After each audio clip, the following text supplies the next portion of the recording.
So let's talk a little bit about this Michigan governor potential kidnapping case. But Tony, what do you know about this? Well, when I was very new in law, barely studying it, about 11 years ago, I met this guy named Rick Van Thiel, and we just started talking over the internet. And he knew some guys, David, Devon, James, a couple people that were interested in the law. So we decided we were going to form a little law group, and every week we'd get together, we'd discuss law, talk about our problems, if we have any court issues, and we'd help each other with our court paperwork so that we could get out of these charges. Okay, fine. So David was a very angry person. Alcoholic. I knew him personally. He'd start drinking in the morning and drink all day and all night. However, irrelevant. Just a side point because I'm being totally truthful about this. Devon, I actually knew her from when I worked at the Church of Scientology, and she was on staff there. She was, I believe, a certified OT3, which is pretty high up in the ranks. They go like to operating Thetan. OT8 is the highest level any public person can be. And before you get to OT levels, you have to go through several levels to get up to a state called clear. So she was pretty elevated. Anyway, the two of them were kind of dating at the time, and they ended up moving in together. They would talk to us at the law group about this plot to kidnap. Well, it was to go get a van, get some guns, drive around Vegas, and if we saw police violating people's rights, we would sneak up on them at gunpoint, kidnap them, and bring them in the van to a holding location where there was going to be a jail cell. And we would put them on trial for their crimes. And if they were convicted, we would execute them. That was their plan. And me and Rick were like, no, you know what? That's too hardcore. I don't want to just say the word violent, but it was too demented. And it kind of broke the law group up. Which then, and this is going over a period of months and over a year. Well, David met some people, and they said, we love the idea. We want to get involved in it. And so David and Devon met with them a couple times. They were sure these guys are cool. And they introduced them to Rick and me. And the four of us, me, Rick, David, and Devon, because James couldn't make it, all went down to their place. It was over on Desert Inn in Valley View area in Las Vegas. And if you know there's a bunch of warehouses. It's like a Blue Ox business area where they have a whole bunch of warehouses, some restaurants, shops, and, mechanics and things like that. Warehouse district. We go in, they have this area that is an old gym they've converted, and in the corner of the room, they've cut out this area where they have welded on the floor, bolted to the floor, the beginnings of the cage. And they're going to build this cage so they can arrest people. Well, me and Rick decided, no, don't want anything to do with it. And it really caused a break in the group where after a while I said, no, fuck you guys. You want to keep doing this? Go do it. I don't even want to be involved with you one day a week to talk about law for a couple hours. If you're going to go down that avenue, fuck off. It's always been my viewpoint. The courts, they will work. So anyway, months later, the two of them got arrested for conspiracy to kill government agents, Las Vegas Metro Police agents. Well, it never came out in the trial. David and Devon can bring this up in evidence to get a new trial, to get their court case overturned, because it was never disclosed that the Las Vegas Metro Police instigated the idea. They cheered them on, said, yeah, let's do this. This is a great idea. And they financed them. They paid for the gym. They paid for the welding. They paid for the steel. They paid for the guns. And at that point, they made the arrest. Well, I'm wondering if this thing in Michigan has any of the same similar signs. First of all, I think it's a false flag from the gate. I think it's just another way to get more racial tension between whites and blacks, because the 8 guys described are all white supremacists and, alt-right. And that to me is just a whole different funny thing. But I just see it's a little suspicious that I've seen what government does before in Las Vegas. And I just don't trust them. I know a lot more is going to come out about the story, but it seems very similar to that situation.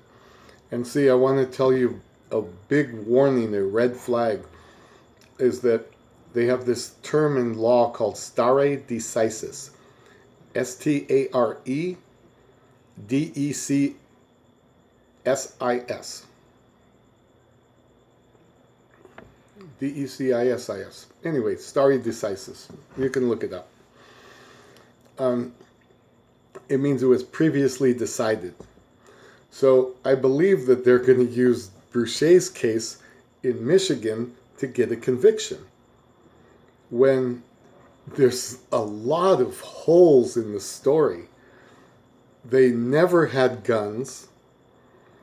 They intended to do it, but they never got to the stage where they carried it out. There was no willful and wanton action. Now, these guys allegedly in Michigan actually tried to do something, but it sounds like the exact same language as this Nevada case. And I think it's just a bunch of dirty cops who jumped the gun, and before actually carrying out the act, they made the arrest.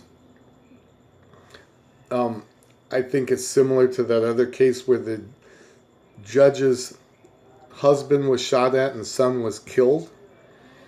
And I think there's some patterns that are going on in America that we ought to be very careful, use due caution before we skip ahead to judge these people. And the 4th member of the group, Rick, was arrested for practicing medicine without a license. He used to have this machine that was yay big and yay tall and yay wide, that was an ozone machine. And it would take oxygen from the air and strip it and combine 3 molecules together into one. And that's the whole purpose of the machine, was to bind molecules of oxygen together to create ozone.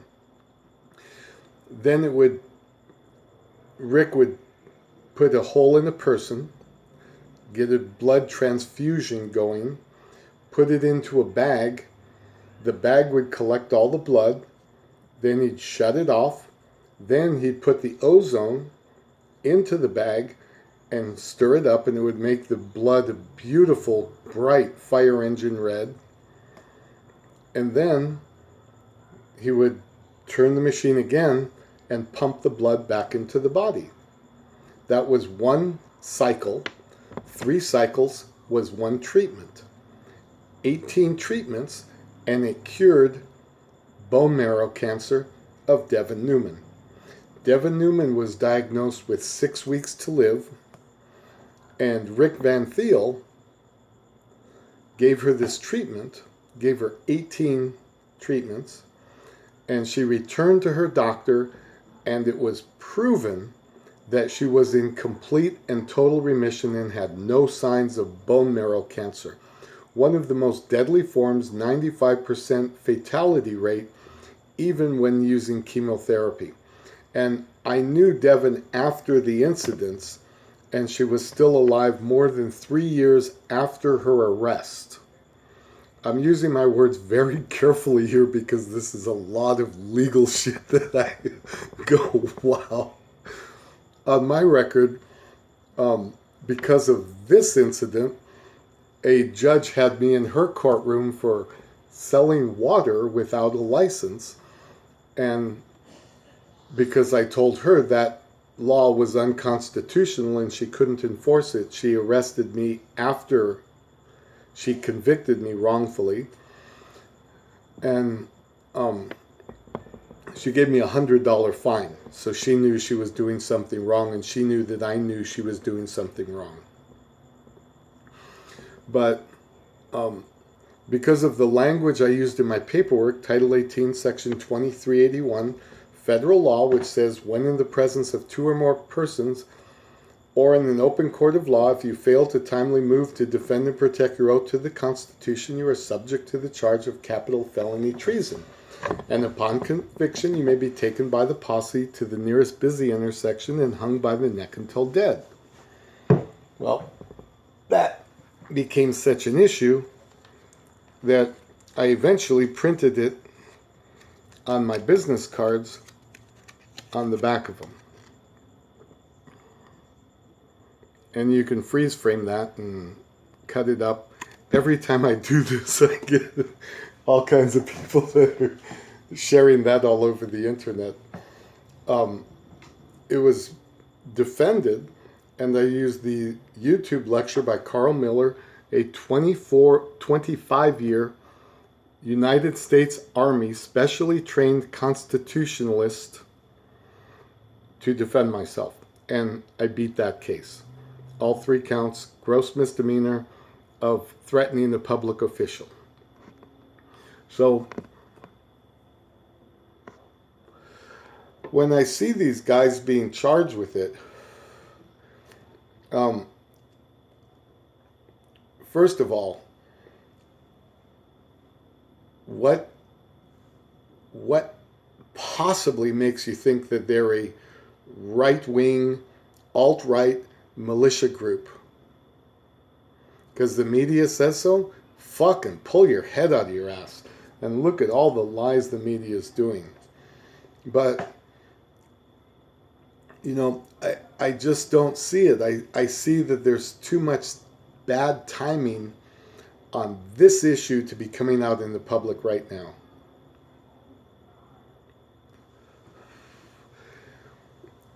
All I'm saying, let's take some more time. Take a deep breath before you go out and start race riots and start all this stupid, crazy shit. Let's let the dust settle and let the case evolve. See, that was my original point with David and Devon many years ago, several years ago. And anyway, David and Devon were such violent criminals and such a menace to society that each of them was given 5 years probation, only time served, which was a couple months, 3 to 5 months each. and they couldn't have any contact with any sovereign citizens, which, if you know that that's a red flag right there, that's something that the government is trying to label you as, because a sovereign cannot be a citizen. He's a king. Citizens are subjects, slaves, subjects to the king. Sovereigns are the kings. They're not citizens. So anytime you hear the word sovereign citizen, you know it's a red flag that the government is trying to confuse you and tell them to fuck off, that you can't be both. And I advise you to follow my footsteps with more than 10 years experience and learn about the American national status. David Straight, Straight, in Arkansas does a great lecture about it. It's several hours, so get some popcorn. And they have a website called coppermoonshinestills.com. Crunch them all together. Those copper stills that they make moonshine with, that's what it's named after. And if you go to the left, go all the way down to the bottom, there's a thing about limited diplomatic immunity, and you click on that and he gives you the templates for all the paperwork that you'll need. You can get a hold of me here, 702-613-8612. You saw that on the business card too. I have nothing to hide. I am an American national, and I want to help every American attain that status so we can put this treasonous, filthy, pedophile government back in check. And if you all don't like Trump, I'm sorry, but the Bushes, both, are complicit in the carrying out of 9/11 Twin Towers attack. And if you watch the 9-hour and 39-minute video by David Wynn-Miller, a couple hours in, he does this portion of the lecture about exactly why those towers cannot fall like they did, and it must have been a demolition, and it's scientifically sound the way he describes it, and over 150 licensed engineers of construction and demolition have testified that those twin towers could not have fallen like they did under any circumstances. Our government did that to us, and the Bushes have been tried and convicted and executed for that. And that's why you don't see them in the media. George Herman did not have a heart attack. He was taken out because of his treasonous actions. Can I prove that? No, so just take it as a conspiracy theory, and fuck you fact checkers. You can't fact check something that's covered up by the government. But David Brutsche and Devon Numann were railroaded. They were coerced and enticed by the government. And if they had been told, fuck you, David was selling water on the strip. Devon was driving water to people like David and delivering cases of water so they could sell them on the strip, and she would take like $30 a day from every person, and she made $180 to $210 a day depending on how many people worked that day. I knew them personally. I worked on staff with Devon for 6 months. I knew David at Law Group every week for about 10 months. You know, give or take a little bit. 8 months to a year. And they were promoted to do this by the police so the police could get an arrest. I just say watch Michigan real closely. And that's all I got to say about now. Thank you.